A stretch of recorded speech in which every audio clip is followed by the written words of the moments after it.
Assalamualaikum warahmatullahi wabarakatuh. Perkenalkan, nama saya Ahmad Hamam. Latar belakang saya seorang petani.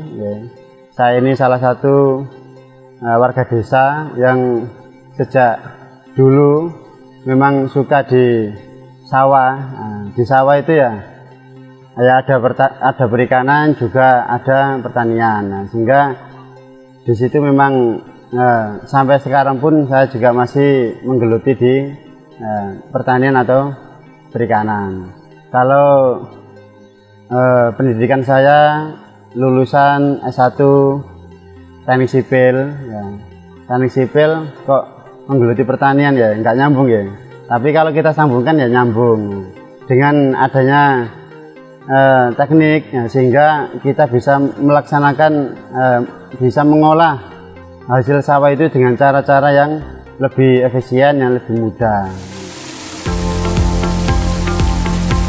Dari hobi saya yang di sawah itu kan ya mengingat petani, melihat petani yang kita membutuhkan banyak sekali alat-alatnya, termasuk ketika kita menggeluti pada dunia perikanan.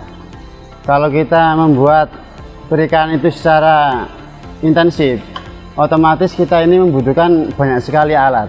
Nah, sehubungan dengan alat-alat tersebut itu juga membutuhkan banyak sekali energi yang harus kita siapkan, jangan sampai mengurangi pada hasil olahan sawah itu. Sehingga dari situ saya berpikir ya harus ada solusi, diantaranya bagaimana caranya untuk menghemat energi yang kita butuhkan, sehingga saya membuat PLTS itu. Nah, setidaknya bisa mengurangi dari kebutuhan di perikanan untuk kebutuhan mesin-mesin seperti kincir dan sebagainya itu. Awal mula saya semakin mantap untuk mewujudkan PLTS itu ya, dikarenakan pada saat saya masih menggunakan PLN itu suatu ketika listrik padam. Pada saat listrik padam, saya pas di luar kota tanpa tidak ada yang kontrol, sehingga ketika saya balik ke rumah, nah, panami ikan-ikan mati semua. Karena apa? Karena memang intensif kan, kepadatannya sangat tinggi. Kalau kepadatan tinggi itu harus membutuhkan kincir yang selalu aktif, selalu jalan. Ketika mati ya otomatis ikan-ikan juga mati lah. Dari situ saya semakin kuat bagaimana caranya agar tetap terus berjalan mesin-mesin itu, sehingga saya buatkan PLTS ini. Ketika ada PLTS, nah, otomatis ada penyimpanan di aki dan sebagainya, mesin tetap jalan, tidak bisa berhenti meskipun PLN itu padam. Untuk perakitan PLTS itu yang perlu kita ketahui lebih dulu, itu kebutuhan kita dulu ya. Kebutuhan tenaga, daya yang kita butuhkan untuk operasional sehari-hari di rumah kita. Karena kalau kita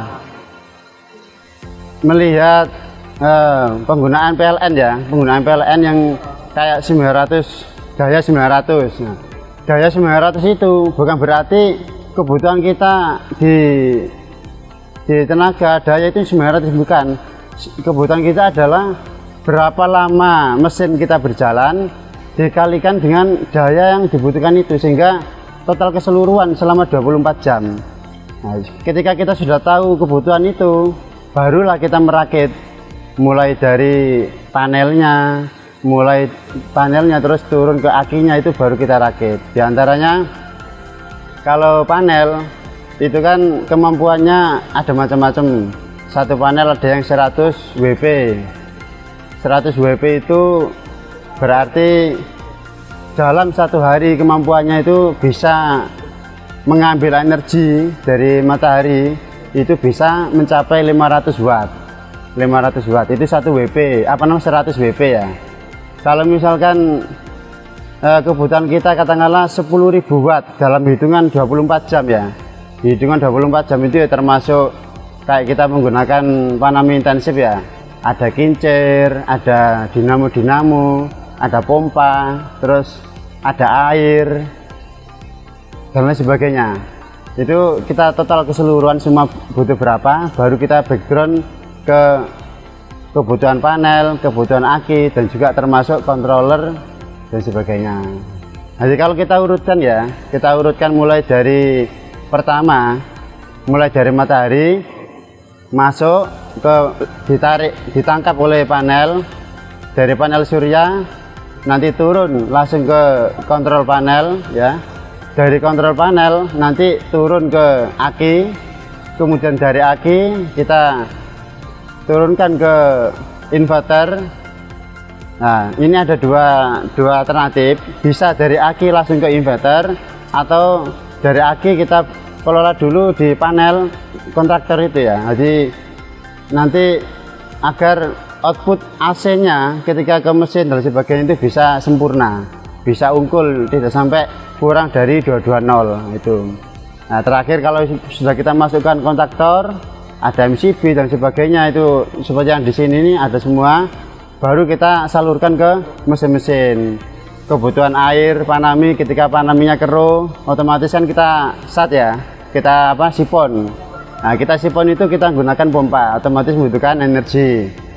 Nah, jadi bergantian nanti, jadi pompa kita tarik, setelah selesai airnya turun, kotorannya bersih, baru sibelnya kita aktifkan untuk mengeluarkan airnya masuk di situ ya. Setelah selesai itu, nah, kincir kita nyalakan, jadi semua bisa berjalan. Ya, untuk hemat energinya, itu ya, dalam pengoperasiannya itu kita bergantian biar nggak terlalu besar. Memang kalau tenaga panel surya itu kita rakit dengan biaya yang besar itu bisa cepat. Ya, hitungan nggak sampai 1 minggu ya selesai. Kalau misalkan anggarannya besar, kemudian kebutuhannya jelas, modalnya cukup ya, bisa cepat selesai seminggu. Nah, namun kalau saya ini kan ya backgroundnya petani, jadi ya saya ingin membuktikan bahwasanya petani pun semua itu bisa membuat panel surya.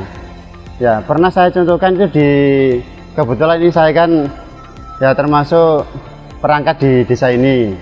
Nah, di sawah Ganjaran itu pernah saya coba pakai panel surya untuk pengoperasian pemberian pakan secara otomatis. Nah, itu di persawahan itu saya contohkan 1 WP ini seperti ini ya. Ini kan 100 WP.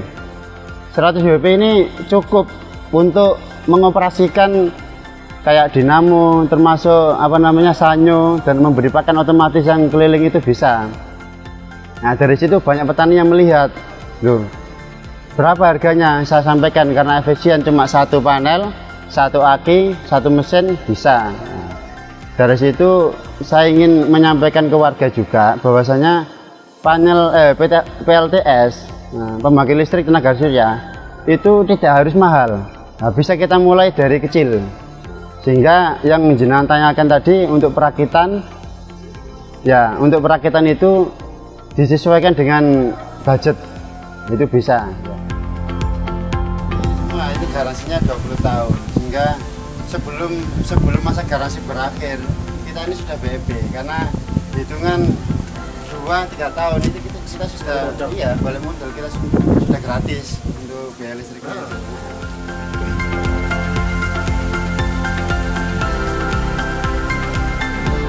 Untuk penggunaan PLTS sebetulnya hampir sama dengan penggunaan ya PLN ya, itu sama. Nah, hanya saja dalam penggunaan PLTS, agar PLTS kita ini tetap bisa terukur dan tidak sampai kurang tenaga, artinya tenaganya bisa cukup, itu harus ada penataan ruang, penataan operasional penggunaan itu sehingga terbagi rata. Nah, kebutuhan kita bisa jalan dan PLTS juga bisa tetap aktif. Nah, kalau penggunaan di sini kan kita fullkan untuk perikanan ini ya, untuk panami intensif. Nah, panami intensif ini kan butuhkan pertama ada kincir, kemudian yang kedua ada ya pompa untuk sipon. Yang ketiga untuk sibel ya, untuk ngambil airnya itu. Yang keempat ya untuk lampu-lampu dan juga mesin-mesin venturi dan sebagainya. Banyak sekali yang bisa kita manfaatkan dari tenaga surya itu ya. untuk keuntungan PLTS-nya itu ya, tentu yang pertama adalah kita hemat energi. Yang pertama adalah kita hemat pengeluaran PLN bulanan. Jadi saya sampaikan di sini, sebelum saya punya PLTS itu PLN saya ini 1 bulannya tagihan saya kurang lebih hingga 800, pernah juga 1 juta pernah. Iya betul itu, 1 juta saya pernah di tagihan PLN saya ini 1 juta pernah. Nah kalau saya mikir habis 1 juta terus untuk usaha dan sebagainya, ya nanti kan bagaimana dengan hasil akhirnya, endingnya lah itu kan. Itu pertama efisiensi biaya, yang kedua keuntungannya adalah kita ini ya, saya ini kan orang takut listrik ya, gak biasa ahli listrik kayak ini. Jadi kalau megang AC itu ya, meskipun ada taspen tetap nggak berani. Nah, dari situ saya juga pengen agar memang PLTS itu kan ramah lingkungan ya, sehingga meskipun kabel-kabel kita pegang kena air dan sebagainya enggak apa-apa, karena kan AC DC kan.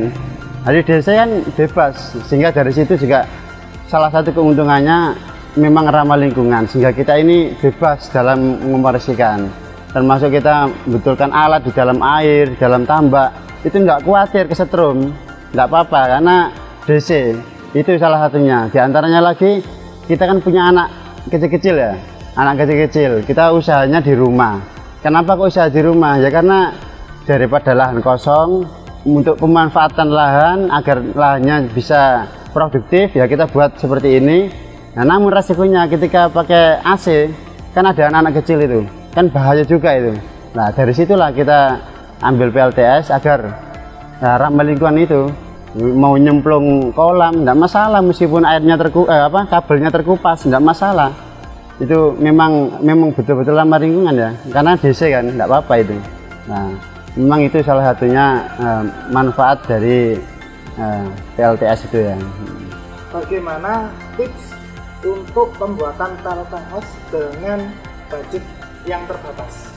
Nah ini pertanyaan yang sangat bagus sekali, karena apa sih, memang opini masyarakat itu kan melihat PLTS seakan-akan itu wah biayanya sangat mahal sekali ya, biayanya sangat mahal sekali, padahal bisa dimulai dari yang kecil ya. Contoh katakanlah satu panel WP ini ya, panel WP ini 700.000, terus beli akinya ya ada yang 1.400.000 ya. Kemudian beli kontrol panel kontrol panel itu untuk mengontrol dari panel ini salurkan ke aki, itu ada juga yang murah. Nah, artinya bisa dengan budget 5 juta atau separuhnya 2,5 juta bisa. Pesan dan harapan penggunaan PLTS itu ya, saya ini berharap agar para petani itu bisa mengerjakan lahannya dengan mudah, tapi bisa menghasilkan hasil yang sangat mewah. Artinya apa? Pekerjaan lahan dengan mudah itu otomatis menggunakan dengan alat. Penggunaan alat otomatis menggunakan dengan membutuhkan daya atau energi. Nah, agar petani meskipun mengerjakan lahan itu dengan mudah, dengan energi, agar tidak terkena biaya mahal ya kita buat PLTS itu.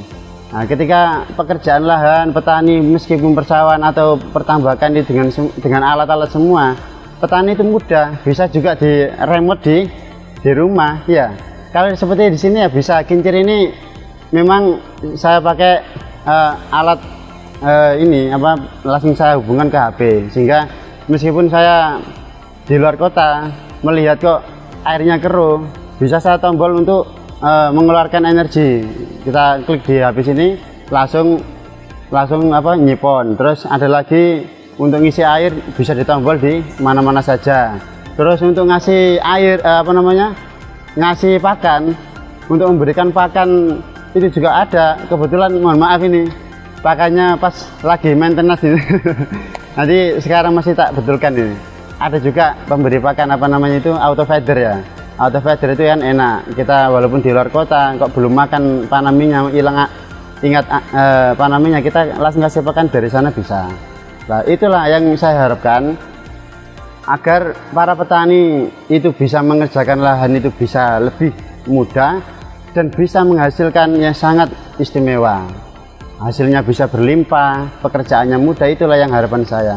Ya, semoga petani tetap bisa semangat dan sukses ya.